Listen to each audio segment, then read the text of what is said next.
Tadi ada informasi katanya saya sudah dilaporkan ke Polres dan siap untuk dipanggil sebagai terlapor. Saya bilang aku siap, aku tanggung jawab. Saya siap mendatangi undangan resmi kepolisian, siap. Kita lihat pasal yang diterapkan pasal berapa. Namun kalau sudah mulai masuk ke wilayah ranah hukum, jangan hentikan. Syarifuddin juga memperlakukan hal yang sama. Apalagi yang orang Demak punya Raden Fatah, punya Kanjeng Sunan Kalijogo, kok lebih memuliakan gitu loh Habib Baklawi ketimbang leluhur sendiri. Itu dosa. Termasuk Gus Baidowi bin Mas bin Misbah. Kemudian saya kuatkan kalau di merek ini, kalau Gus Dowi lebih ya, jadi ada ilat kalau ya, kalau tidak merasa lebih muliakan Habib ketimbang leluhurnya ya gak usah marah-marah dong, mestinya gitu aja simpelnya. Beberapa video menampilkan wajahnya Syarifuddin. Syarifuddin. Kita tahu Syarifuddin sedang viral karena posisinya telah merendahkan seorang ulama yang ada di Demak, Kiai Haji Baidowi. Ya, kemarin santri-santrinya nggak terima ya terkait apa yang diucapkan oleh Syarifuddin. Ini antara Gus dengan seorang Syarifuddin. Ini Masya Allah, sebenarnya menjaga persatuan itu sangat penting ya.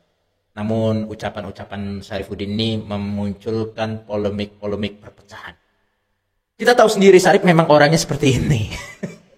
Saya nggak pernah kaget. Jadi untuk Gus Baidowi, di Tegal nih kita nggak pernah kaget dengan yang namanya Syarif. Dan saya minta untuk para pembuat video, kalau memotong-potong videonya Syarif, jangan kasih nama Tegalnya. Cukup Kiai Syarif, Kiai Syarifuddin, Gus Syarifuddin, Ustadz Syarifuddin, atau Syarifuddin Gondrong, dan lain sebagainya lah. Jangan mengatasnamakan Tegal, karena lagi-lagi Tegal terus yang kena gitu. Tegal tuh orangnya bukan hanya dia. Ya Tegal ini orangnya bukan hanya dia. Masih banyak orang-orang Tegal yang lebih baik daripada dia. Ya, semenjak videonya viral, akhirnya kita tonton dulu. Ada itu video upaya mobilnya datang, ini rumahnya ke sini, anakku dipanggil, blok, ada. Dan ada rahasia-rahasia di dalam, sempat terjadi cekcok ketika itu walaupun tidak di video. Tapi ada, anakku siap bersaksi. Sebelum demo, memaksa saya untuk klarifikasi minta maaf. Setelah demo, bahkan sampai terhitung hari ini, oknum kepolisian Demak lewat beberapa orang merayu saya, bahkan lewat anak saya untuk saya bikin video minta maaf. Bukan merayu. Artinya gini loh, memberi kesempatan Anda untuk mengklarifikasi ucapan-ucapannya. Memberikan kesempatan Anda untuk meminta maaf kepada yang bersangkutan. Memberi kesempatan Anda sebelum masuk ke proses hukum. Itu prosedurnya. Seperti itu loh. Anda ini soalnya kasusnya beda. Kalau kasus narkoba bisa langsung ditangkap. Ya, kasus apapun yang kayaknya berat bisa langsung ditangkap. Karena ini kasusnya media sosial. Anda mengungkapkan sesuatu yang merugikan orang lain. Akhirnya apa? Ya dipanggil lah. Ayo klarifikasi. Ayo permintaan maaf di mana. Seperti itu. Ya, jadi jangan seolah-olah menjadi korban banget gitu loh. Ya. Saya nggak mau, saudara. Saya nggak mau. Karena aku bersifat nasihat. Dan saya... Nah, bersifat nasihat betul. Kenapa memberikan nasihat itu tidak langsung datang kepada orang yang bersangkutan? Karena yang namanya nasihat lebih bisa diterima dengan bertemu dengan 4 mata, dengan 6 mata, dengan sekian mata. Bukan melalui media sosial. Kalau melalui media sosial itu namanya bukan nasihat, bos. Melainkan itu adalah ujaran untuk memberikan malu. Nah, ucapan-ucapan malu seperti itu. Malu-malu ini, bikin video seperti ini, merendahkan Gus Dowi dan lain sebagainya. Seperti itulah. Ya, lanjut. Ke Gus Baidowi. Tapi kenapa kemudian menjadi ratusan, bahkan video demonya, aduh, ampun. Sampai di videonya ada kalimat 7 hari katanya. 7 hari. Dan oh, saya yakin. Kalau 7 hari saya yakin. Ya ini akan diproses, saya yakin. Dan Syarifuddin memang harus datang, ya memang datang. Saya yakin Syarifuddin pun akan datang. Ya. Tadi ada informasi katanya saya sudah dilaporkan ke Polres dan siap untuk dipanggil sebagai terlapor. Saya bilang aku siap, aku tanggung jawab. Saya siap mendatangi undangan resmi kepolisian, siap. Kita lihat pasal yang diterapkan pasal berapa. Namun kalau sudah mulai masuk ke wilayah ranah hukum, jangan hentikan. Syarifuddin juga memperlakukan hal yang sama. Akan melaporkan siapapun yang sudah mempersekusi, mengintimidasi saya dan anak saya. Kita lihat. Oke. Merasa dipersekusi dan merasa diintimidasi. Banyak kok orang-orang yang diintimidasi juga dengan Anda. Banyak kok orang-orang yang dipersekusi dengan Anda. Ini sebuah balasan, mungkin ada salah satu korban. Ya, salah satu korban orang Tegal yang dilaporkan oleh Syarif hingga sekarang pun masih membagongkan. Ya, ini sebuah apa ya? Pembalasan dari Allah Subhanahu wa taala. Tapi percaya enggak? Ada satu video lagi nih. Kalau sampean-sampean yang bukan merupakan keturunan Balawi, Habib, tolong kalau para editor, ya jangan bawa-bawa Tegal. Ini permasalahan bukan permasalahan Tegal. Ya, saya tuh kadang bingung sama video-video. Ini permasalahan bukan permasalahan Tegal, ini permasalahan pribadi antara Syarif dengan orang sana.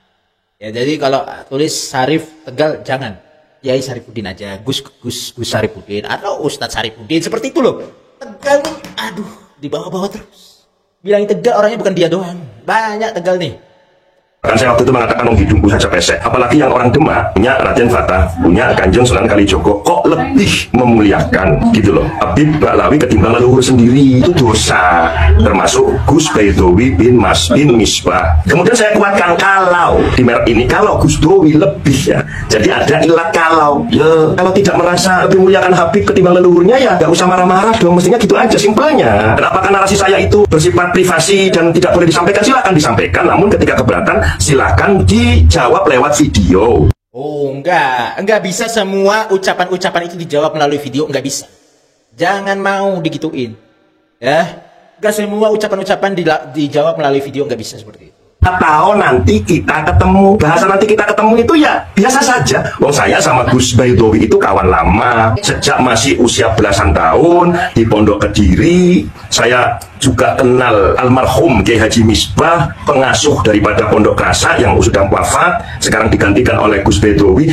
Plus satu catatannya, saya sama Gus Baidowi saling kenal. Catatannya satu. Yang kedua, saya mudah-mudahan diakui, kalau enggak apa-apa. Saya bagian dari salah satu santrinya Kiai Misbah, karena saya dulu ketika Kiai Misbah hidup, saya sering sowan, saya sering dapat nasihat, wirid, zikir, bahkan Kiai Misbah juga beberapa kali ke Tegal. Yang ketiga, anak saya yang sulung, yang paling gede, namanya Muhammad Robitul Haromen, di usia remaja, kisaran antara usia 19 atau 20-an tahun lebih lah, dan sudah punya SIM mobil, itu saya pondokkan di pondoknya Kiai Misbah. Lalu kemudian di dalam tanda kutip dirapatkan oleh dalam, akhirnya anak saya, Robert lah katakanlah nama kerennya, diminta untuk dijadikan abdi dalamnya Gus Dowi. Jadi apa? Maaf, yang namanya layaknya abdi dalam apa? Misalkan nyapu, misalkan bersih-bersih, misalkan ketika ada tamu ladeni teh kopi, dan juga nyetir. Anak saya Robert itu sering nyetir Gus Dowi. Berapa tahun anakku? 8 tahun di sana. Kurang deket apa saya dengan Gus Dowi? Kalaulah kemudian nasihat malah berbalas demo, cacian, hinaan, dan patut diduga intimidasi kepada saya secara langsung ataupun menggunakan alat elektronik. Plus, nah ini yang kelima ini loh, yang selanjutnya. Yang saya sampai dengan hari ini mangkel karena anakku yang pernah ngawulo, yang pernah jadi khodam 8 tahun dan saat ini sudah nikah dengan wanita Demak, bahkan sudah punya anak, itu ternyata karena video saya yang konon katanya viral, anak dan menantuku dipersekusi. Begitu saudare. Di video, kalau dipersekusi itu di video, diintimidasi itu di video, jadi jelas untuk ada bukti ke depannya ya Gus ya. Masya Allah, ya mudah-mudahan nih segera selesai. Jadi semakin ramai aja saya lihat ya.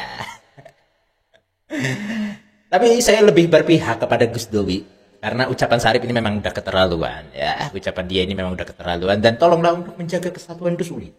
Jangan dipecah belah macam ini. Ya, untuk menjaga persatuan itu susah. Ini bangsa udah dipersatukan dengan Bhinneka Tunggal Ika. Jangan dipecah dengan kebencian. Ya. Seperti itu.